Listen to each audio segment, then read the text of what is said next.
Crimson Sweet. The Crimson Sweet was developed in 1964 by plant breeders in Kansas who wanted to create a variety that was both disease-resistant and exceptionally sweet. The rind is light green with darker stripes, and the flesh inside is a deep, radiant red.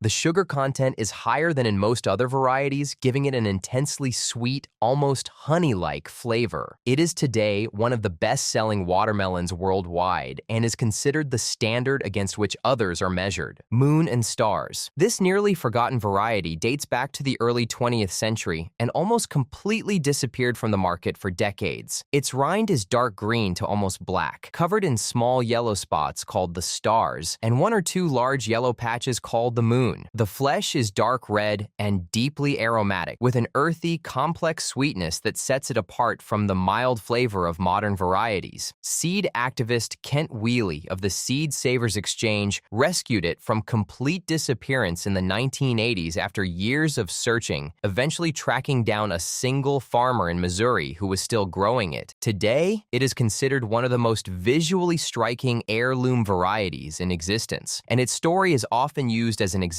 of how easily an entire plant variety can vanish from the world without anyone noticing until it is almost too late. Yellow Crimson. The Yellow Crimson is essentially a genetic sibling of the Crimson Sweet. It has the same crisp texture, the same light green rind with dark stripes, and looks almost identical on the outside. Cutting it open is where the surprise happens. The flesh is a brilliant golden yellow instead of red. The difference comes down to a single gene that suppresses lycopene production, allowing other carotenoids to determine the color instead. In terms of flavor, it tends to be slightly sweeter and less watery than its red relative, with a faint honey note in the finish. At American farmers markets, it regularly stops people in their tracks because nobody expects yellow watermelon flesh, even though the variety has existed for decades. Some growers sell it specifically for the reaction it gets when sliced open at the table. Orange Glow. Cut this melon open expecting red flesh, and you will find a vivid, glowing orange instead. The color comes from the near absence of lycopene, the pigment responsible for the red in standard watermelons, replaced here by beta-carotene. The flavor is unusual. It is less watery than a typical watermelon, with a tropical, honey-like note that some people compare to cantaloupe or mango. It originated in the 20th century and was passed down through generations of home growers before the heirloom movement brought it wider attention. The flesh is also noticeably denser than most watermelons, which makes it hold up better when cut into cubes for fruit salads rather than collapsing into soft, wet pieces the way many varieties do. Cream of Saskatchewan. Russian settlers brought this variety to Canada in the late 19th century, where it was grown specifically for the short, harsh climate of the prairies. The rind is pale green, almost white, and the inside is cream-colored to ivory with not a trace of red. The flesh is tender and incredibly juicy, with a mild, delicate sweetness that feels less aggressive than red varieties. It ripens quickly, making it ideal for colder regions where other watermelons would never have enough growing season to mature at all. Gardeners in northern climates who have tried and failed with standard varieties often discover this one and describe it as a revelation, a full watermelon experience in a place where watermelons have no business growing. Densuke. The Densuke melon is grown exclusively on the Japanese island of Hokkaido by a very small number of farmers. The rind is deep black with no striping whatsoever, almost monolithic in appearance. The flesh is crispier and firmer than other varieties, and the flavor is intense and clean, with a sweetness described as fresh and precise, free of the soft, cottony quality of cheaper melons. Only a few thousand are produced each year. The first melon of the season is traditionally auctioned off, with peak prices reaching several thousand euros. The extreme price is not purely about flavor. It is also about the ritual, the rarity, and the Japanese cultural tradition of giving premium fruit as a formal gift for special occasions. Tender Gold, one of the rarest known watermelons with a golden yellow rind and brightly orange flesh inside. It was developed by American hobby breeders and is now so uncommon that it survives almost exclusively through seed swap networks. The flavor is exceptional. It is very sweet, almost dessert-like, with a honey honey and apricot note that no other melon matches quite as distinctly. The fruits are smaller than standard watermelons and have a thinner rind, making them fragile in transport, which is a large part of why the variety never achieved any commercial success. Those who do grow it often describe the first bite as genuinely surprising, as if the fruit is delivering more flavor than its modest size suggests it should be capable of. Charleston Gray. Developed in South Carolina in the 1950s, the Charleston Gray was the dominant watermelon on American markets for decades before the Crimson Sweet displaced it. It is elongated and large with a gray, almost matte rind. The flesh is light red and fine-grained. Its particular advantage is exceptional keeping quality. While most watermelons soften within days, a whole Charleston Gray stored properly can stay fresh for weeks. That made it indispensable in the era before widespread refrigeration, when fruit had to survive long transport routes and extended storage without spoiling. Georgia Rattlesnake. This is one of the oldest heirloom watermelons still grown in the American South, with records tracing it back to at least the 1830s. The name comes from its rind, which is light green with jagged dark green stripes that closely resemble the pattern of a rattlesnake's skin. The fruits grow very large, often reaching 15 kilograms or more, with bright red, very sweet flesh and a thin, crisp texture. Before refrigeration, its thick rind made it one of the best melons for pickling. The white inner rind was preserved in vinegar and spices and eaten as a condiment throughout the winter months across the rural South. Blacktail Mountain.